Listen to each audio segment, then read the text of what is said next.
Perkenalkan, nama saya Agus Muslimin dengan NIM 20302040402048. Saya di kelas Agribisnis B. Seri pertama yaitu tentang pedoman umum ejaan bahasa Indonesia yang terdiri dari pemakaian huruf, penulisan kata, pemakaian tanda baca, dan penulisan unsur serapan. Yang pertama, pemakaian huruf. Pemakaian huruf terdiri dari huruf abjad yang terdiri dari 26 huruf. Terus huruf vokal yang terdiri dari 5 huruf, yaitu A, E, I, O, dan U. Setelah itu huruf konsonan yang terdiri atas 21 huruf, yaitu B, C, D, F, G, H, J, K, L, M, N, P, Q, R, S, T, V, W, X, Y, dan Z. Setelah itu huruf diftong ialah gabungan huruf vokal yang terdiri dari AI, AU, EI, dan OI. Setelah itu gabungan huruf konsonan yang terdiri dari KH, NG, NY, dan SY yang masing-masing melambangkan bunyi konsonan. Setelah itu huruf kapital. Huruf kapital ialah huruf pertama awal kalimat atau huruf pertama nama orang. Setelah itu huruf miring untuk menegaskan dan menghususkan huruf dan bagian-bagian kata. Setelah itu huruf tebal untuk menegaskan bagian tulisan. Dan kedua, penulisan kata. Penulisan kata terdiri dari kata dasar yang sebagai satu kesatuan. Setelah itu kata berimbuhan, yaitu kata awalan, sisipan, akhiran, serta gabungan awalan dan akhiran yang ditulis serangkai dengan bentuk dasarnya. Setelah itu bentuk ulang. Bentuk ulang yang ditulis menggunakan tanda hubung. Setelah itu gabungan kata.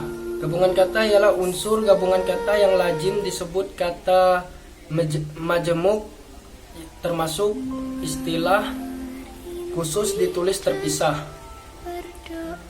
Setelah itu pemenggalan kata.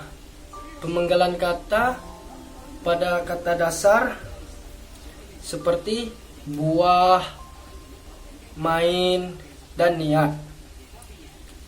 Setelah itu kata depan seperti di, ke, dari, ditulis dan ditulis terpisah dari kata yang mengikutinya.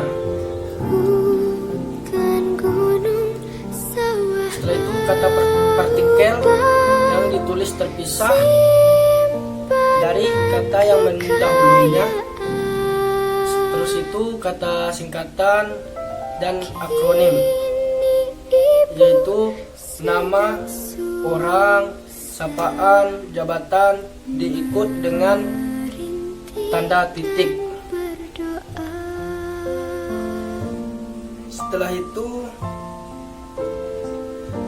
yang ketiga, pemakaian tanda baca. Yang ketiga yaitu terdiri dari tanda titik yang dipakai pada akhir kalimat.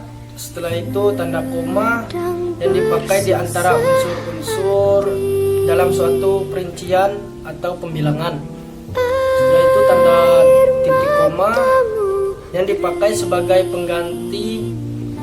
pengganti kata penghubung untuk memisahkan kalimat.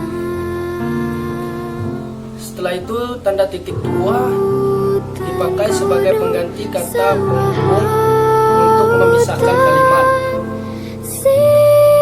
Setelah itu tanda hubung. Tanda hubung dipakai untuk menyambung unsur kata orang.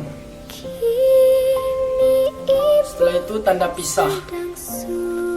Tanda pisah untuk membatasi penyisipan kata atau kalimat yang memberi penjelasan. Tanda tanya. Tanda tanya dipakai pada akhir kalimat tanya. Setelah itu tanda seru. Tanda seru dipakai untuk mengakhiri kapan atau pertanyaan. Setelah itu tanda elipsis yang dipakai untuk menunjukkan bahwa dalam suatu kalimat atau kutipan ada bagian yang menghilangkan.